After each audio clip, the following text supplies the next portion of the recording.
There is a photograph. It was taken in April of 2023 from a distance, the kind of distance that feels like respect, but is really just the polite name for intrusion. A man stands on a balcony above Mulholland Drive in Los Angeles. His hair is unkempt. His beard has gone unshaved for days. He is wearing a large orange t-shirt and loose lounge pants, and he is just standing there, looking out at the hills he has called home since 1975. He is not posing. He does not know anyone is watching. And that is precisely why the photograph is so devastating. Because that man, disheveled, quiet, alone, was once the most electric human being in any room he entered. He was the grin that made your pulse quicken.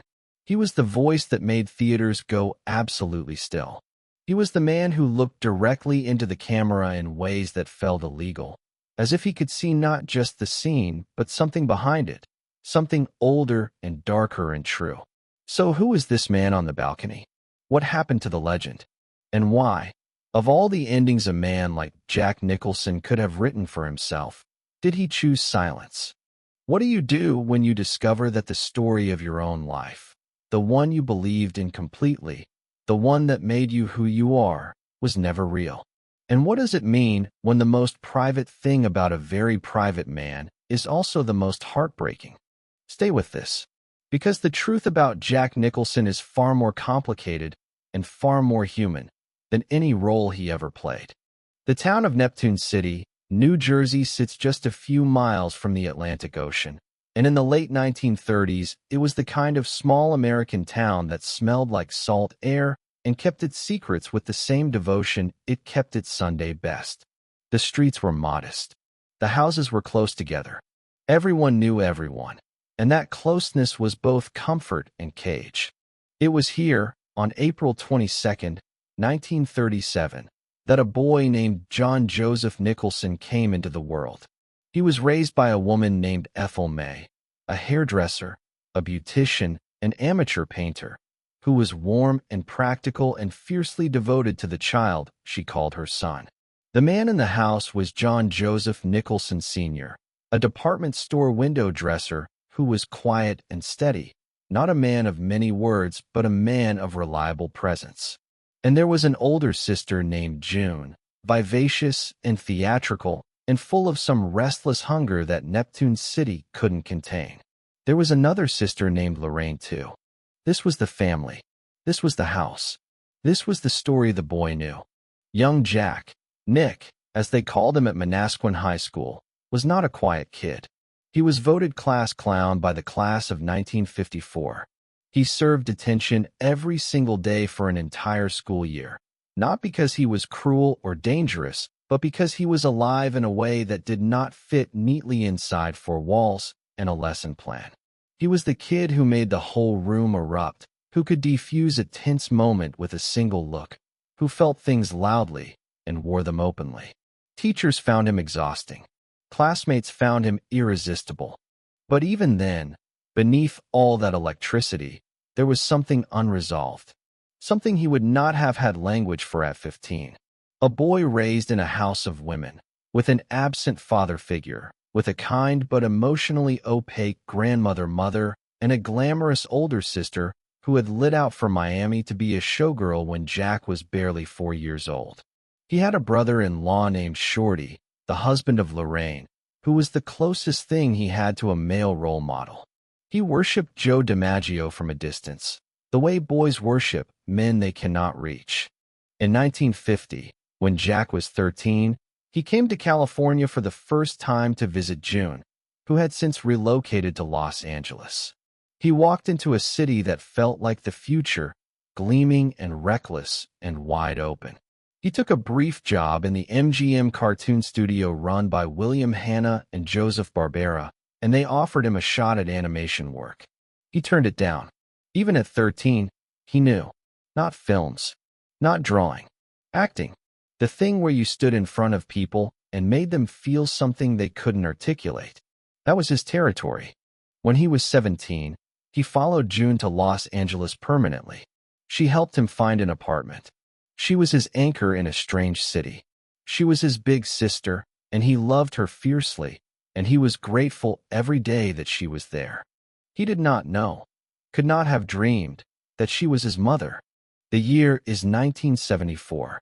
Jack Nicholson is 37 years old and standing on the edge of genuine superstardom. Chinatown is about to be released. One Flew Over the Cuckoo's Nest is in production. He has been nominated for Academy Awards. He is the hottest name in Hollywood, the guy everyone wants in their film, the face of a new kind of American cinema, raw, complicated, anti-heroic, and unapologetically real. A journalist from Time magazine is working on a major cover profile. Standard research, the kind that involves digging through public records, birth certificates, family histories. And somewhere in that digging, in some county filing room or old newspaper archive, a thread gets pulled. Ethel Mae Nicholson filed Jack's birth certificate in 1954 when he needed identification papers before heading to California. She filed it as his mother. But the original records told a different story. The Time researcher found it. And then, in the way that journalists sometimes do, with a directness that arrives before you can brace yourself, he told Jack, "Your grandmother raised you as her son. Your sister June was actually your biological mother. She was 17 years old, unmarried, in love with a man named Don Furcillo Rose who was already married to someone else." The family decided. They closed ranks. Ethel Mae took the baby. June was introduced as the older sister. The town gossiped, but the family held the line. Jack Nicholson reportedly said, "This is the most F-ed thing I've ever heard." He called Shorty, his brother-in-law, the closest thing he had to a father. Shorty denied it at first, that old reflex of protection, that instinct to keep the wall up one more minute. Then he handed the phone to Lorraine, Jack's aunt who had been presented to him his entire life as his sister. And Lorraine told him the truth. June had died in 1963. Ethel Mae had died in 1970. Both women had carried this secret to their graves. Jack would never be able to look his mother in the eyes and ask her why. He would never be able to hold her hand and say, "I know, and I understand, and it's all right." The chance was gone. The women were gone. He was 37 years old, one of the most famous men in America, and he had just found out that his entire origin story was a careful, loving, devastatingly complete fiction. And then, this is the part that reveals everything about the man. He said he was not angry. He said he was impressed. "I was very impressed by their ability to keep the secret, if nothing else." He said it was dramatic, but not traumatizing. He said he was already psychologically formed by the time he found out. But here's the thing about that kind of wound. It does not need to traumatize you to shape you. It does not need to break you to leave a mark. And the man who spent his career playing outsiders who do not belong, rebels who cannot be contained, men searching for something they cannot name, that man had known something was off long before Time magazine put it into words. The house in Neptune City. The secret inside it. He carried it without knowing he was carrying it. Let us go back a few years.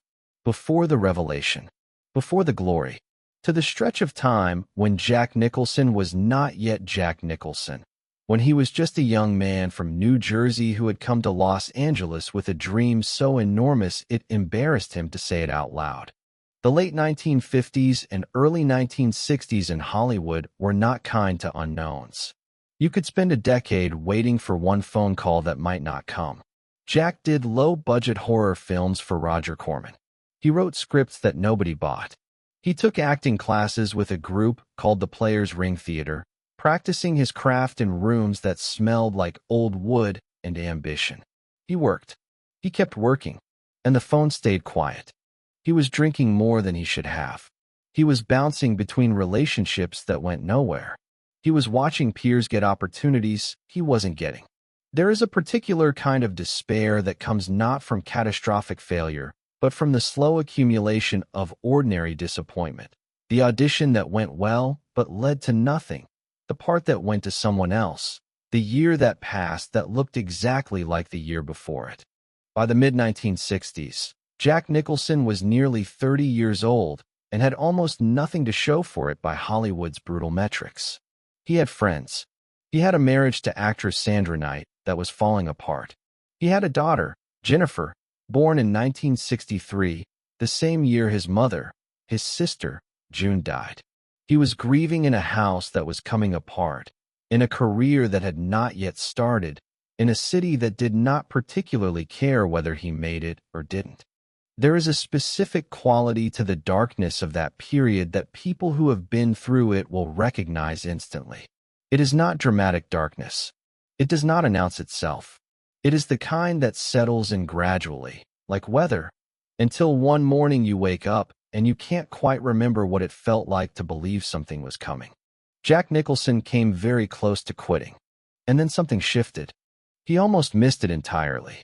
The role that changed everything arrived not from a prestigious director or a major studio, but from a counterculture road movie that nobody was sure would work.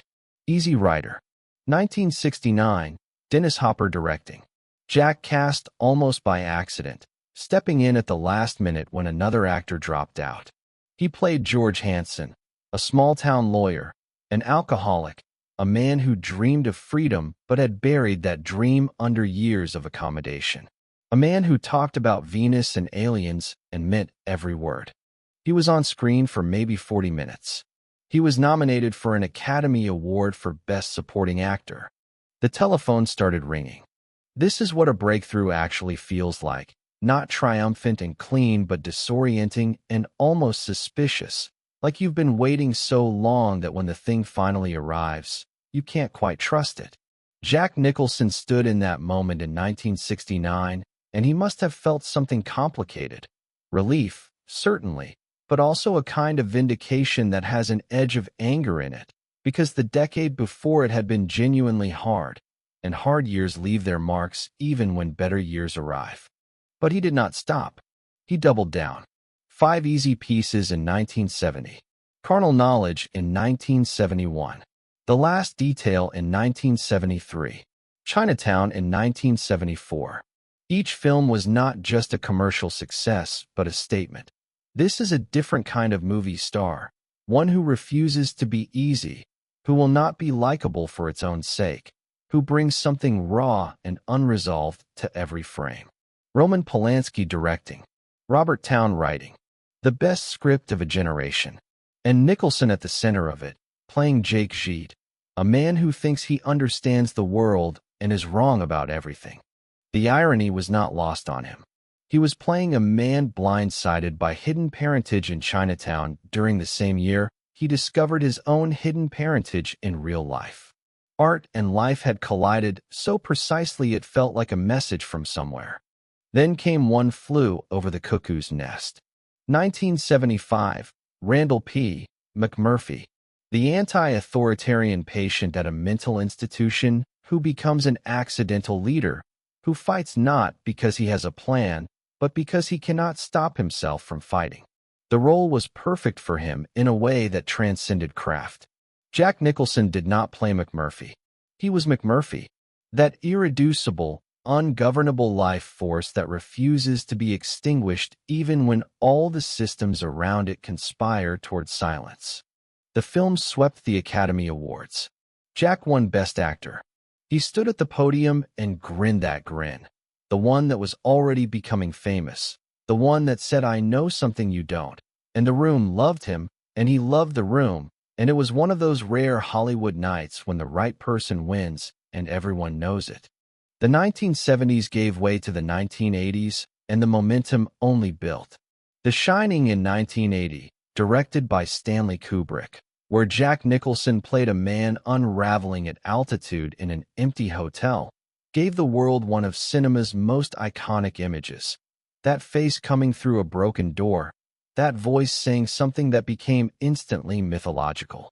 Terms of Endearment in 1983 earned him a second Oscar, this time for Best Supporting Actor, a richer, more complicated performance than most people gave it credit for, a man who was charming and avoidant and afraid of himself in equal measure. Batman in 1989. The Joker paid a reported $166,000 per word of dialogue, though that number has become legend and legends inflate. But the performance was real. That grin, again, always that grin, made monstrous, made purple and vast, and Jack wore it like he was born for it, like the mask fit, because it was always his face underneath. By the 1990s, he was not just a movie star. He was a cultural institution. Courtside at the Lakers in his black sunglasses, season after season, the most famous basketball fan in America. A Few Good Men in 1992, where he delivered a line that every person who has ever seen it can still recite. As Good as It Gets in 1997, his third Academy Award, playing a man so defended against the world that love arrived like a diagnosis. He was Jack, the one and only. And Mulholland Drive, that house in the hills, the one he had lived in since 1975, the one with the view of all of Los Angeles spread below like a promise, was his castle and his refuge and his private country. But the personal life told a different story, a harder one. Jack Nicholson has 6 children from 5 different women. He was married once, to Sandra Knight, for 6 years, and the marriage ended in 1968 before his career truly launched. After that, he lived by his own rules, loving with intensity but refusing commitment in equal measure, leaving a trail of relationships that ended. Not violently, not dramatically, but with the particular ache of a man who did not quite know how to stay. Angelica Houston. 17 years they were together, on and off, a relationship that was grand and turbulent and did not survive. In 1989, while he was with Houston, another woman, Rebecca Broussard, became pregnant with his child. Then a second child. The revelation destroyed something between him and Angelica that could not be repaired. She has spoken about it with an honesty that is painful to read. He has been quieter on the subject, as he tends to be about the things that cost him most. There is a pattern in his romantic life that the family secret may have shaped more than he knew. A man who grows up not knowing who he really is, who his mother is, who his father is, can develop complicated architecture around intimacy. He might love intensely and still hold something back. He might be incapable of the sustained, ordinary, unglamorous work of a long marriage. Not because he is cruel, but because something foundational was uncertain from the very beginning. He never remarried. He has said, in various interviews over the decades, that he was not built for monogamy, that he loved women too much to be limited to one, that he was honest about who he was. But there is something underneath those statements that sounds less like freedom and more like a man explaining a scar. In a 2010 interview with AARP magazine, he spoke about his children, particularly Lorraine, named for the aunt who was actually his aunt, and Ray, the son he had with Rebecca Broussard. We've always gotten along, he said. I want to be inspirational or some kind of good influence on them without overburdening them. It was a quiet, careful statement from a man who had spent his career being anything but quiet and careful. The tenderness in it was real. The withdrawal from public life did not happen overnight. It was gradual, the way tides recede. So slowly you don't notice the waterline changing until you look up and the beach is different. He made his last film in 2010. How Do You Know? A James L. Brooks romantic comedy that was neither a critical nor commercial success. It was an odd final note for a 5-decade career that had produced some of the most electrifying performances in cinema history. He did not announce his retirement. He simply stopped appearing. The Lakers games continued for a while. That courtside seat, those black sunglasses, that grin, until they didn't.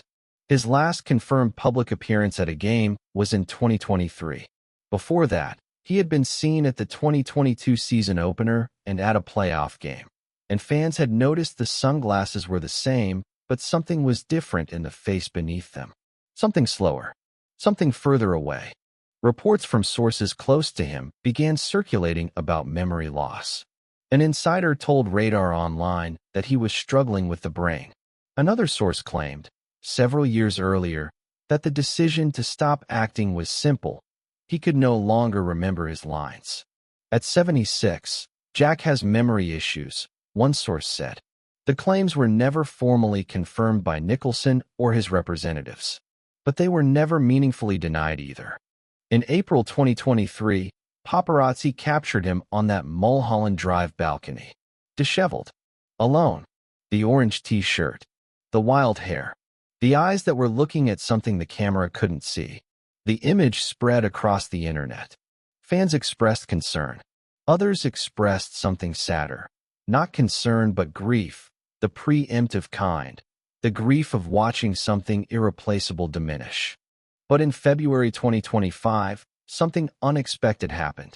Jack Nicholson appeared at SNL 50, the 50th anniversary special of Saturday Night Live in New York City.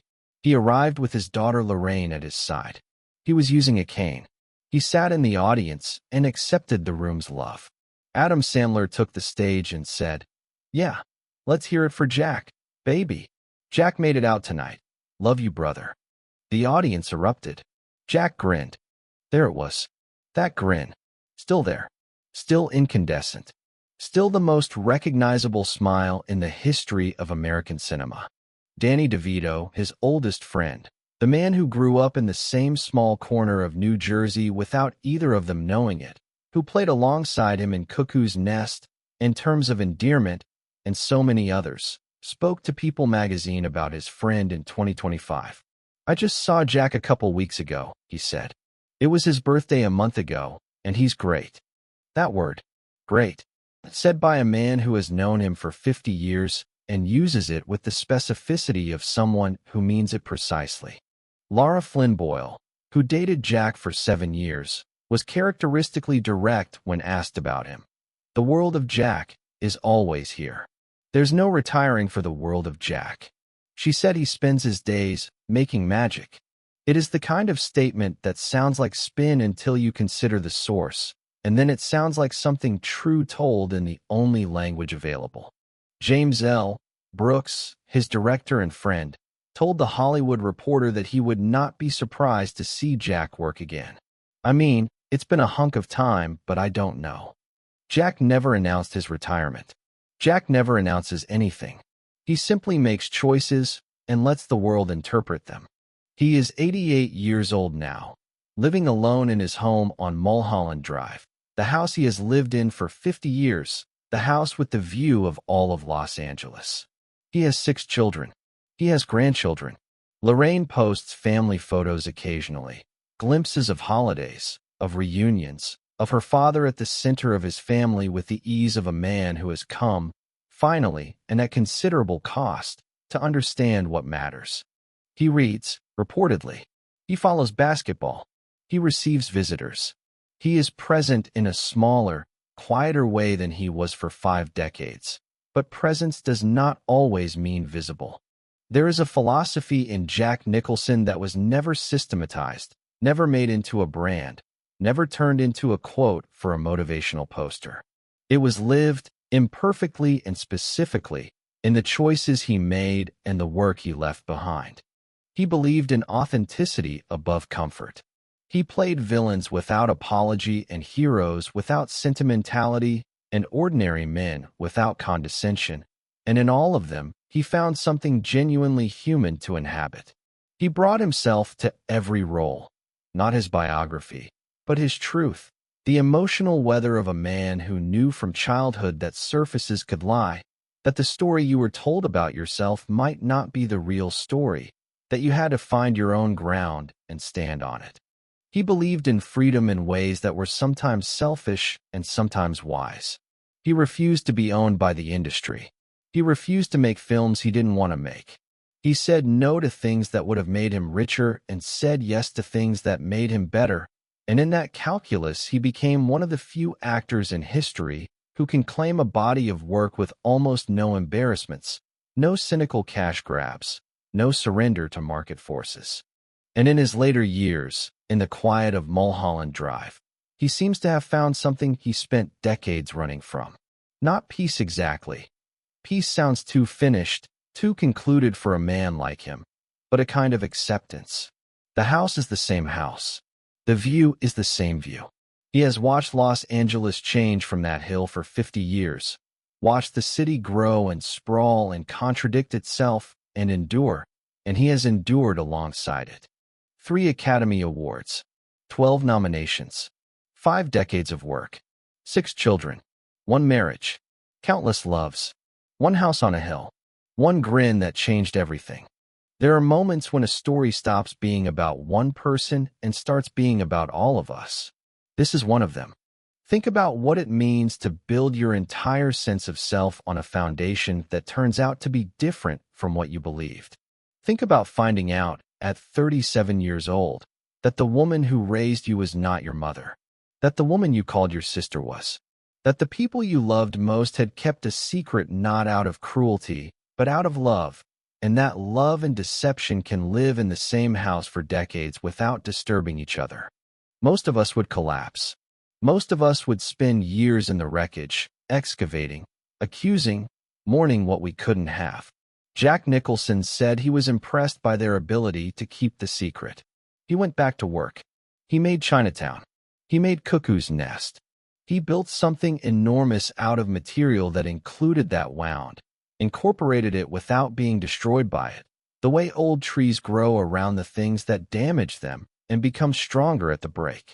You have faced moments like that too, haven't you? Not necessarily that specific revelation, but the moment when something you believed to be true turned out to be more complicated. The moment when the ground shifted. The moment when you had to decide whether to be broken by it or to carry it forward and build something anyway. Jack Nicholson chose to carry it forward. He chose the work. He chose the grin. He chose to stand in front of cameras and be fully human, even when being fully human was uncomfortable and strange and exposed. He chose to love his children even when loving required him to confront his failures. He chose that house on Mulholland Drive and stayed in it for half a century, watching the city below, watching the light change, watching time do what time does to everything. That house, that view, that man on the balcony in an orange t-shirt, alone with the hills and the morning and whatever it is that moves through a person at 88 when the noise has finally gone quiet. It looks like decline only if you believe that visibility is the same as vitality. It looks like defeat only if you believe that stillness is the same as surrender. What if it isn't? What if, after all those decades of performing, there is something deliberate about a man choosing to simply be, on his balcony, in his house, with the view he has earned? Jack Nicholson never explained himself. He never apologized for his choices.